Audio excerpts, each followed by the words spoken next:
Have you ever wondered how the pursuit of resources intertwines with the Stoic journey? Stoicism, an ancient philosophy rooted in Hellenistic Greece, has a unique perspective on this.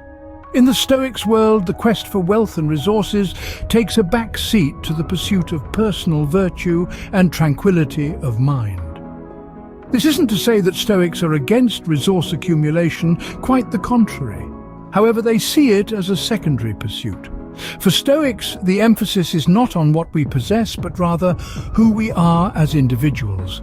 They believe that the true measure of a person lies not in the abundance of their possessions, but in their capacity to maintain inner peace amidst life's turbulence. So how does a Stoic accumulate resources? They do it with equanimity and detachment, viewing wealth as a tool rather than an end goal. Now, let's delve into the life of a famous Stoic philosopher and his unique approach to resource accumulation. Seneca the Younger, a renowned Stoic philosopher, lived an intriguing life. Our tale begins with a boy born into a wealthy equestrian family in Cordoba, Spain.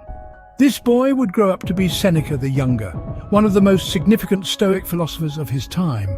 A man of letters and politics, he was a prominent figure in Rome, serving as an advisor to the infamous Emperor Nero. Through his writings, Seneca preached the virtues of Stoicism.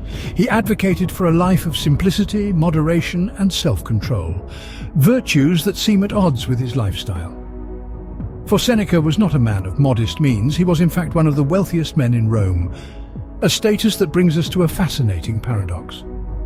How could a man who preached simplicity and moderation amass such a fortune?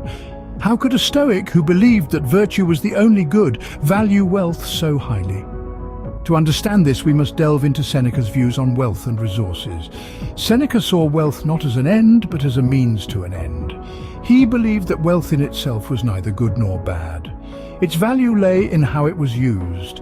If used wisely, it could be a tool for good. If used poorly, it could lead to corruption and vice. In his own words, it is not the man who has too little, but the man who craves more that is poor. Seneca used his wealth to fund his philosophical pursuits, to support his friends, and to aid those less fortunate. He was not attached to his wealth, but saw it as a resource that could be used to further his Stoic ideals.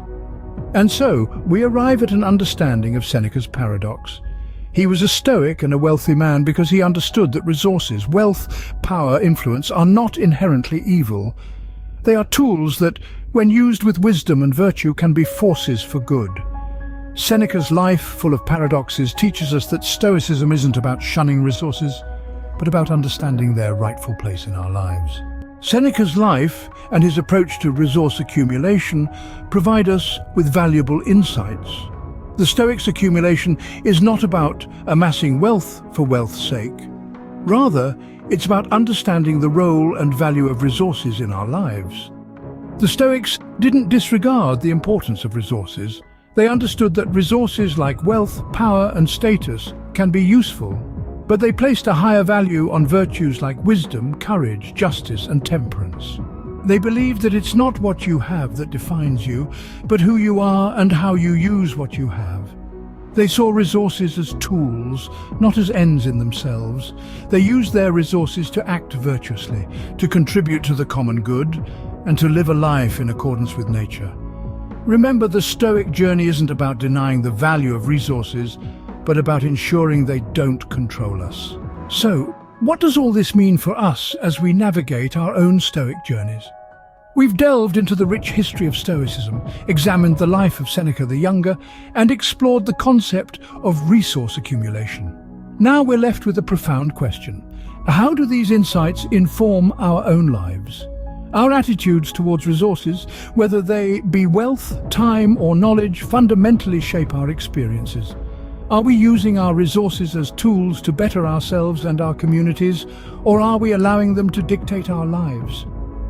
Reflecting on this can help us align our actions with our personal values and philosophies. Are we living in accordance with our beliefs, or are we straying from our path? As we journey through life, let's remember Seneca's wisdom. Wealth is a resource, not the ultimate goal. Use it, don't be controlled by it. Until next time, continue questioning and exploring the depths of your own philosophy.